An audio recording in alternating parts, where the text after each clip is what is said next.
اعوذ باللہ من الشیطان الرجیم بسم اللہ الرحمن الرحیم۔ محترم دوستو اور بھائیو، السلام علیکم ورحمۃ اللہ وبرکاتہ۔ اس وظیفے کو کرنے سے بڑی پریشانی ختم ہو جاتی ہے، بڑی سے بڑی بیماری دور ہو جاتی ہے۔ یہ ایسا وظیفہ ہے جس نے بھی کیا وہ نا امید نہیں ہوا۔ سورۃ کوثر قرآن پاک کے 30ویں پارے میں موجود ہے اور یہ قرآن پاک کی 108ویں سورۃ مبارکہ کہلاتی ہے۔ یہ سورۃ مبارکہ قرآن پاک کی سب سے چھوٹی سورۃ مبارکہ کہلاتی ہے۔ اس سورۃ مبارکہ کو سورۃ کوثر اس لیے بھی کہا جاتا ہے کیونکہ یہ سورۃ مبارکہ میں نبی کریم صلی اللہ علیہ وآلہ وسلم کو کوثر کی بشارت ہوئی تھی، اور اس آیت مبارکہ میں نبی کریم صلی اللہ علیہ وآلہ وسلم کو عظیم تحفہ دینے پر اللہ نے نبی صلی اللہ علیہ وآلہ وسلم کو قربانی دینے اور نماز قائم کرنے کا حکم بھی دیا ہے۔ بزرگان دین نے سورۃ کوثر کے بہت سارے فوائد اور اس کی بہت زیادہ فضیلتیں بیان کی ہیں۔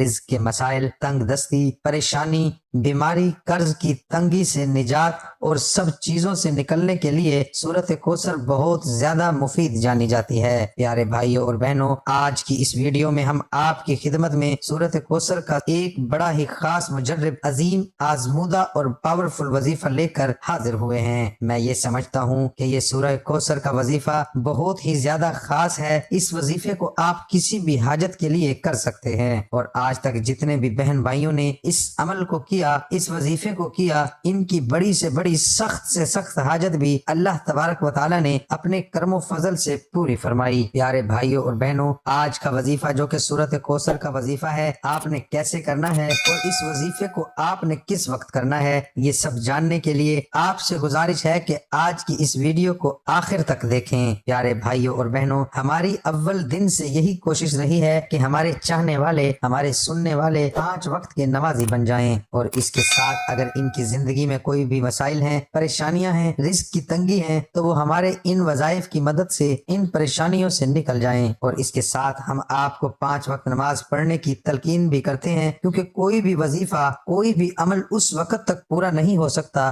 جب تک آپ 5 وقت کی نماز پابندی سے ادا نہ کریں۔ اسے آپ سچے دل کے ساتھ کریں، پھر دیکھیں انشاءاللہ اللہ تبارک و تعالی آپ کی ضرور سنے گا۔ پیارے ناظرین، اللہ تبارک و تعالی کو اپنے بندوں سے بہت زیادہ پیار ہے، اس لیے اللہ تبارک و تعالی قرآن پاک میں ارشاد فرماتا ہے کہ جب میرے بندے میرے بارے میں پوچھیں تو ان سے کہہ دیجئے کہ میں ان کے بہت زیادہ قریب ہوں۔ اس کے ساتھ ارشاد فرمایا کہ تم مجھ سے دعائیں مانگو، میں تمہاری دعائیں قبول کرنے والا ہوں۔ لیکن بہت افسوس سے کہنا پڑ رہا ہے کہ آج کے اس معاشرے میں ہمیں اللہ سے مانگنے کا وقت نہیں ہے۔ آج کل ہر بندہ یہی کہتا ہے کہ اس کے پاس وقت نہیں ہے، لیکن وہ پھر بھی پریشان حال رہتا ہے۔ پیارے بھائیوں اور بہنوں، اگر ہمیں اس دنیا میں رہنا ہے تو ہمیں زندگی گزارنے کے لیے کچھ نہ کچھ کرنا پڑتا ہے، لیکن اس کا مطلب یہ نہیں کہ ہم اللہ اور اس کے پیارے نبی حضرت محمد مصطفیٰ صلی اللہ علیہ وآلہ وسلم کو مکمل طور پر بھلا دیں۔ اور ہمارا دین اسلام اتنا پیارا مذہب ہے کہ یہ کبھی ایسا درس نہیں دیتا کہ آپ صرف اور صرف اللہ کی ہی عبادت کریں، بلکہ یہ درس دیتا ہے کہ آپ دنیا کے ساتھ ساتھ دین کو بھی کمائیں، اور جو بھی مانگنا ہو صرف اور صرف اللہ کی ذات سے مانگیں۔ اسی لیے پیارے بھائیوں اور بہنوں، آج جو سورہ کوثر کا وظیفہ بتایا جائے گا، آپ نے اس عمل کو سچے دل کے ساتھ کرنا ہے، اور وظیفے کو کمپلیٹ کرنے کے بعد آپ کو جیسا بتایا جائے گا اس طریقے سے آپ نے اللہ پاک کے حضور سچے دل کے ساتھ دعا مانگنی ہے، اور اپنا مسئلہ، اپنی حاجت، اپنی تنگ دستی، اپنی پریشانی اللہ کی بارگاہ میں پیش کرنی ہے۔ پھر دیکھیں کہ اللہ آپ کی کیسے سنتا ہے۔ پیارے بھائیوں اور بہنوں، وظیفے کی جانب چلنے سے پہلے آپ کو سورہ کوثر کے چند شان و نزول بتا دیتا ہوں۔ عاص بن وائل جو کہ مشرکین کے سرداروں میں سے تھا، اس نے ایک مرتبہ مسجد سے نکلتے وقت نبی کریم صلی اللہ علیہ وآلہ وسلم سے ملاقات کی۔ وہ کافی دیر تک نبی کریم صلی اللہ علیہ وآلہ وسلم سے باتیں کرنے لگا، اور دور بیٹھا قریش کا ایک گروہ یہ سب ماجرا دیکھ رہا تھا۔ قریش کے گروہ نے عاص بن وائل سے پوچھا کہ تو نبی کریم صلی اللہ علیہ وآلہ وسلم سے کیا باتیں کر رہا تھا؟ تو اس عاص بن وائل نے جواب دیا کہ میں اس ابتر شخص سے باتیں کر رہا تھا جس نے ابتر کا لفظ اس لیے استعمال کیا کیونکہ نبی کریم صلی اللہ علیہ وآلہ وسلم کے فرزند عبداللہ دنیا سے رخصت ہو چکے تھے، اور عرب معاشرے میں یہ دستور تھا کہ جس کے خاک کوئی نار اولاد نہ ہو، یعنی کوئی بیٹا نہ ہو،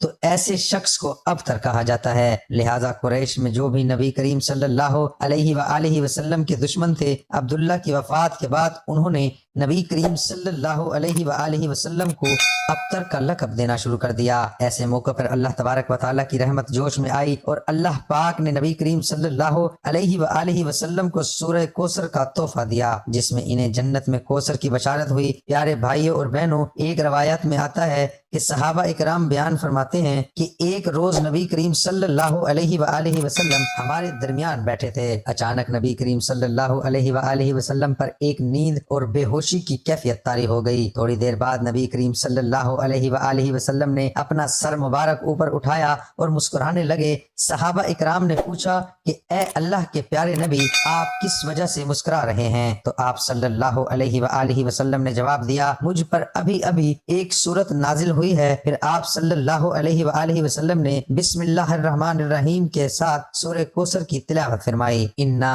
اعطیناک الکوثر فصل لربک وانحر ان شانئک ھو الابتر۔ پھر نبی کریم صلی اللہ علیہ وآلہ وسلم نے پوچھا، اے صحابہ، کیا آپ کو معلوم ہے کہ یہ کوثر کیا چیز ہے؟ صحابہ اکرام نے جواب دیا، اللہ اور اس کے رسول بہتر جانتے ہیں۔ آپ صلی اللہ علیہ وآلہ وسلم نے فرمایا کہ یہ جنت میں ایک نہر ہے جس کا اللہ تبارک و تعالیٰ نے مجھ سے وعدہ فرمایا ہے، اور یہ ایک حوض ہے جس میں میری امت قیامت کے دن پانی پینے کے لیے آئے گی۔ اس نہر کے قریب پانی پینے والے برتن ستاروں کی مانند ہوں گے۔ پیارے ناظرین، یہ سورت مبارکہ بہت ہی زیادہ برکت اور فضیلت والی سورت مبارکہ ہے۔ اس سورت مبارکہ کی شان و نزول کے بارے میں بتانا اس لیے بھی بہت اہم تھا کہ جب آپ یہ وظیفہ کرنے کے لیے بیٹھیں تو آپ کو اس کا شان و نزول اور اس کی اہمیت اور اس کے فضائل کے بارے میں بخوبی آگاہ ہوں۔ پیارے ناظرین، اپنے عمل کی جانب چلتے ہیں کہ آپ نے سورہ کوثر کا وظیفہ کیسے کرنا ہے۔ یاد رہے کہ رات کو سونے سے پہلے یا عشاء کی نماز ادا کرنے کے بعد اس عمل کو کر لینا ہے۔ یاد رہے کہ سب سے پہلے آپ نے 2 رکعت نماز صلاۃ الحاجات ادا کرنی ہے۔ ان 2 رکعتوں میں آپ نے سورہ فاتحہ کے بعد